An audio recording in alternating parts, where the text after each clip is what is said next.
How to reverse thinning skin. This is a question I often get asked as a dermatologist, so I thought I would dedicate an entire YouTube video on ways that you can add structure and support back into your skin, because as we age, our skin gets thinner and thinner. And who am I? I'm a board certified dermatologist, Dr. Azadeh Shirazi. I practice in San Diego with a focus in cosmetic dermatology, and this is something I help my patients with all the time. Particularly in your late 30s, early 40s is when you really start to notice some signs of thinning skin.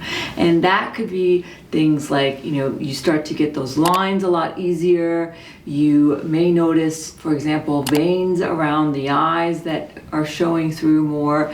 The eyes are already thin to begin with. So that is one area of the skin that we see the very, very first signs of thinning skin. And particularly this is true for women as they enter their 40s. They start to see a decline in the estrogen, which plays a major role in collagen production. So let's get into it. I'm going to share 5 tips to thicken thin, crepey skin. Let's go. But before we get started, don't forget to rate, review, and subscribe, and drop me a comment. Let me know what types of videos you're interested in. Number 1, lifestyle. We have to start with this one because how you eat, what you eat, the type of exposure you're getting your skin into, such as UV exposure, maybe you're smoking or vaping, all of those things can really affect collagen production, especially as you get older. So one of the main things that I've noticed in my patients, and what a lot of the research has shown, is one, exercise. Exercise has been shown to boost mitochondrial metabolism. Why is that important? Because as we age, our mitochondria, which is the energy source for our skin cells, starts to get lazy. And so with exercise, your muscles will release something called IL-15, and that boosts mitochondrial metabolism, which then boosts collagen, elastin, making your skin firmer, more elastic. So that is a very easy way to boost collagen and firm the skin. And I can tell you, I've seen people in their 70s and they have been, so active their whole life. And honestly, their skin composition is so much better than somebody who's maybe in their 30s and just, is more sedentary. So there's definitely some science to that. And what I love about it is not only is it good for the skin, but it's also great just for mental health, and, it helps with blood flow to the skin, and it really does help firm loose skin long term. And of course, UV protection, because skin aging, 90% of it is really due to UV exposure, which breaks down your collagen, degrades your elastic fibers. So really have to make sure you're protecting your skin, you are exercising, you're not smoking, and then lastly, don't drink too much alcohol, because alcohol gets metabolized to acetaldehyde, which then causes structures in your skin to break down, causing it to get thinner. So lifestyle decisions are really important. Number 2, laser resurfacing. And this is one of my favorite treatments to do in the office. And what it essentially means when we say laser resurfacing, we use lasers like the CO2 laser, the erbium laser. We can also use non-ablative resurfacing like the halo laser, or you may have heard of the Fraxel. These are all lasers that essentially remove sections of the skin very precisely. They will remove little columns of skin. And what that does is it tells your body to go into this wound healing mode, right? It's gonna say, now you've got to make new skin, and that new skin has more collagen, has more elastic fibers, has more hyaluronic acid, is just healthier, smoother, tighter skin that's thicker. And we've actually seen this in histology. When we look at skin samples from patients who have had laser resurfacing, when we look at their skin, their dermis is thicker. There's more collagen bundles there. There's new collagen bundles there, and that can continue to come in, 2 to 3 months after your laser. So laser resurfacing is one of the best treatments you can do to boost collagen. I always say it's kind of like how alligators lose their tail. they grow a new one. Well, that's what essentially laser resurfacing does, is it removes sections of skin and makes your skin make more collagen, and that leads to thicker skin. Number 3, collagen boosting injections, also known as biostimulators. And one of my favorite ones is Sculptra, which is a injection that uses polylactic acid, which is essentially ground up suture. And it's a solution we inject into the skin, and the little particles will induce your skin to form collagen around them. Well, the particles go away, but what stays is the collagen.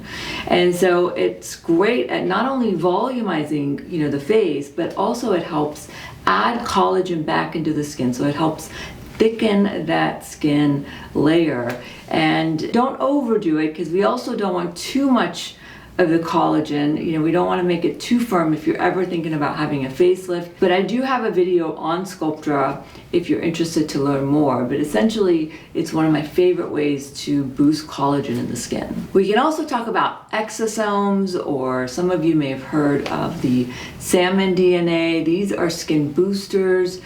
Again, exosomes and the salmon, sperm DNA is not really regulated in the US, so I personally don't inject them. You have to be really careful, but exosomes can be combined with laser resurfacing, and when the skin is open from resurfacing lasers, the exosomes are sort of like the avatars of stem cells, and they can initiate your skin to form more collagen. They also have a lot of growth factors, and they can also help thicken the skin. Another favorite in my office is microneedling, especially if you have darker skin tone, so maybe you don't want to risk doing a laser, you don't want the downtime. What's really nice about microneedling is that you're just red maybe for 24 hours, and then you start to peel a little bit after day 2 or 3, but it's very minimal. And you have this just nice subtle glow at 7 days. Now the downside with microneedling is you have to do several sessions. You have to do 3 to 5 sessions to really see an improvement. And I love combining it with PRP or exosomes, PRP being the plasma that's rich in platelets that have the growth factors. And so that can be used both injection into the skin as well as at the same time as microneedling, allowing it to go into those channels. So microneedling, for those of you who may not know what it is, essentially it's just taking tiny, tiny little needles that go in and out of the skin a bunch of times, essentially puncturing the skin. Similar to laser resurfacing, it will initiate your body to go into wound healing mode. And that wound healing mode is when your skin forms new collagen, new elastin, and adds support and structure to your skin, causing it to thicken. I love microneedling, especially if you have conditions like melasma that are often made worse by lasers. And I have a whole episode on hyperpigmentation if you guys want to check it out.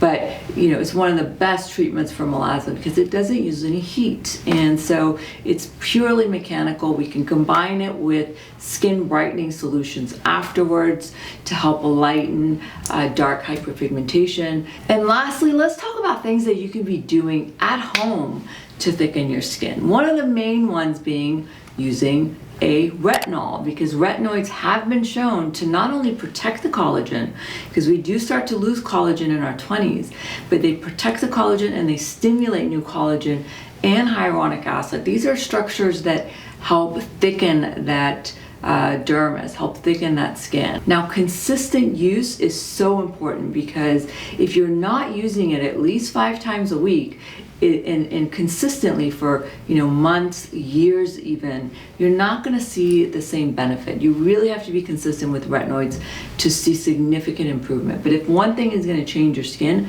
it's going to be retinoids. Now, it can be very tricky to use, so check out my videos on retinoids, particularly retinol staging, which is a technique I teach my patients and I practice myself on using retinoids to minimize the irritation. Another big at-home skincare ingredient is exfoliation. My favorite for anti-aging is glycolic acid because it helps renew the cells, it exfoliates the dead skin cells, because as we age, our skin gets lazy.